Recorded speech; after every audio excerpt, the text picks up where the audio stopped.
శాంతి స్వరూప్ కన్నుమూత 2 రోజుల క్రితం heart stroke చికిత్స పొందుతూ మృతి.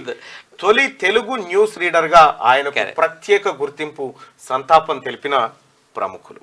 ఏం చెప్తారు సార్ శాంతి స్వరూప్? శాంతి స్వరూప్ మేమంతా కలిసి పనిచేసినాము. అంటే యాక్చువల్లీ దూరదర్శన్ వార్తలు వచ్చిన కొత్త లోపల శాంతి స్వరూప్ గారు చాలా పట్టి పదాలను అంటే గట్టిగా ఇక నోట్లోంచి ఆ పదాలు విడిపోతే ఏమన్నా భయానికి అట్లనే పళ్ళ మధ్యలోనే పట్టుకొని మాట్లాడేవాడు అనమాట. ఆ తర్వాత వార్తల ప్రసారం జరిగిన తర్వాత ప్రతిరోజు మళ్ళా మార్నింగ్ ఏదైనా ప్రెస్ కాన్ఫరెన్స్ కనబడితే సీఎం దగ్గరనో లేకపోతే ఇంకెక్కడైనా కనబడితే అన్న రాత్రి నా వార్తలు చూసారా అని అడుగుతుండేది. పాపం చిన్న పెద్ద తేడా లేకుండా నెమ్మదిగా ఎంత అద్భుతంగా ఎంత శ్రావ్యంగా ఉంది వింటుంటే, ఇంత చాలా చెవుల్లో తేనె పోసినట్టు ఉంటుంది. ఇప్పుడున్నటువంటి న్యూస్ రీడర్లకు అప్పుడున్నటువంటి న్యూస్ రీడర్లకు వాస్తవానికి అప్పుడు ఉన్నది ఒకటే దూరదర్శన్. కరెక్ట్. ఆ దూరదర్శన్లో శాంతి స్వరూప్ గారు 7 గంటలకు ఊర్లో 1 2 టీవీలు అంతే, మొత్తం 7 అయిందంటే ఆడ జమగూడడం. దగ్గర గాంధీ చౌక్ లో పెద్ద ఇది పెట్టేసి ఒక టీవీ పెట్టినారు. అది అప్పటి డైనోరా అనే ఒక డైనోరా టీవీ ఇట్లా షట్టర్లు మూసేది. అది పెడితే మొత్తం పుట్ల మంది జనాలు వచ్చి అక్కడ గాంధీ చౌక్ లో కూర్చొని ఆ వార్తలు వింటున్నాడు. వలన ఒక గణనీయమైన మార్పు వచ్చిందంటే ఈ టీవీ యాంకర్లు వీళ్ళు రాజకీయ పార్టీల యొక్క కార్యకర్తల్లాగా కార్యక్రమాలు జరుపుతున్నారు.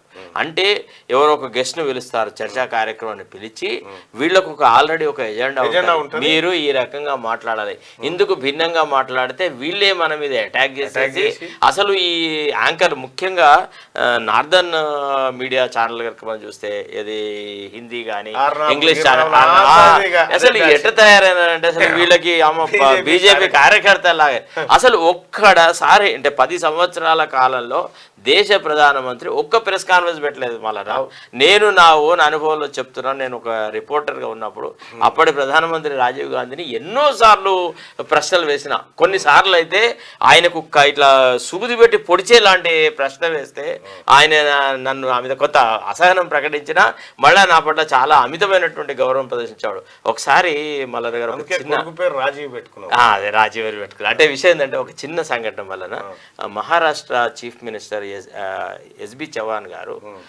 కావేరీ అంశంలో కూడా ప్రతిసారి కేంద్రంతో చర్చలు జరపాల్సిన సందర్భం ఉండేది. ఆయన ప్రతిసారి ఢిల్లీకి పోయేవాడు, రాజీవ్ గాంధీని కలవడానికి ప్రయత్నం చేసేవాడు. అయితే ఒక 2-3 సార్లు ఆయన కలవలేకపోయినాడు అనే దాని మీద ఆర్కే లక్ష్మణ్ గారు ఒక కార్టూన్ గీశారు. ఆ కార్టూన్ ఏంది అంటే ప్రధానమంత్రి ఆఫీస్ ముందర ఎస్బి చవాన్ గారు గడ్డంగిక్కుంటారు అనమాట. అయితే వాడు అడుగుతాడనమాట ఆ కామన్ మ్యాన్ ఏమని ఇది ఈ పని చేస్తున్నాడు, ఏమో మరి ప్రధానమంత్రి ఎప్పుడు పిలుస్తాడు అప్పుడు పైన పోయి కలవచ్చు, నేను వస్తున్నా కానీ కలవడం సాధ్యం అవ్వట్లేదు అని. అయితే ఈ వార్త వచ్చిన మరుసటి సందర్భంలోనే రాజీవ్ గాంధీ గారు ఇక్కడికి వచ్చినారు. బేగంపేట ఎయిర్పోర్ట్ లో ప్రెస్ కాన్ఫరెన్స్ అయ్యేటప్పటికి నేనేం చేసిన రాజీవ్ గాంధీని ఈ కార్టూన్ ఆధారంగా ఒక ప్రశ్న వేసినాను. Mister Gandhi, your style is different, you are highly inaccessible.